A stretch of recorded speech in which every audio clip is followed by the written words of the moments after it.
Je suis Marie-Pierre, fais un rêve, un conte. Aujourd'hui, je t'emmène dans un haut lieu antique où grandit Pérussia, la fille de la grande prêtresse Thyrria. 2 autres épisodes sont disponibles. Tu peux les écouter indifféremment l'un de l'autre. Pérussia a grandi et connaît désormais les rituels de base comme ceux de la nouvelle et de la pleine lune. C'est sa mère, Thyrria, grande prêtresse parmi les grandes, qui veille à son instruction quantique. Quant à la vie quotidienne, ce sont des nourrices qui s'occupent d'elle. Habituée au rituel, Pérussia reste néanmoins une enfant. À 12 ans, elle préfère se promener dans la nature, voguer sur l'eau en barque ou modeler des figurines et objets sacrés en argile, qui sont d'ailleurs de plus en plus fins et précis. Et maintenant qu'elle a grandi, elle s'enfonce toujours plus profondément dans la forêt, comme si elle cherchait à explorer son propre être. Un jour, elle arrive à un lieu où vit une prêtresse magicienne. À sa façon de s'habiller, Pérussia reconnaît en elle une prêtresse métamorphe, capable de changer d'apparence. Elle commence à discuter. La prêtresse d'un certain âge l'invite à entrer dans sa demeure, construite en bois d'olivier et en branches de laurier. C'est l'heure du goûter et elle lui propose une boisson magique, un cacao sacré.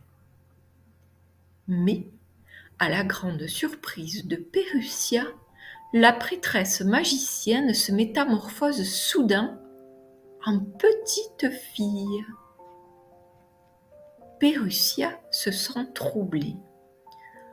Comment peut-on à un instant passer d'une conversation sérieuse à des jeux enfantins? Plus étrange encore, cette fillette semble imiter ses gestes et sa façon d'être, ce qui lui procure un profond malaise. Quelques instants plus tôt, la prêtresse magicienne incarnait la sagesse d'une guide, certes un peu imposante, prête à lui dévoiler les mystères de la vie. À présent, elle est une petite fille qui veut jouer et pénétrer dans l'univers de Pérussia. Un sentiment d'insécurité s'installe en elle. Ce double visage la déroute. D'un côté, une autorité impressionnante qui semble l'écraser, de l'autre, une enfant envahissante qui cherche à s'immiscer dans son monde. Elle s'en sent trahie par ce comportement instable. « Non !» se dit-elle. « Je ne veux pas d'une amie qui me désoriente ainsi. Je suis trop jeune pour gérer cela. » Alors, sans un mot, elle quitte la maison d'olivier et de laurier, décidée à retrouver la liberté d'être elle-même, pleinement et sereinement. Elle se promet de ne plus jamais revenir dans cette partie de la forêt. Ce conte décrit qu'une figure d'autorité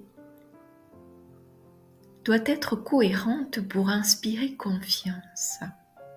Et surtout, il met en avant une belle leçon sur l'importance d'écouter son ressenti et de respecter, et ainsi de ne pas troubler son équilibre intérieur. Est-ce que cette conte te parle, t'évoque quelque chose peut-être, une histoire que tu as vécue ? Merci de liker, partager, t'abonner. Et si tu as envie que je développe un sujet particulier, mets-le en commentaire. À bientôt!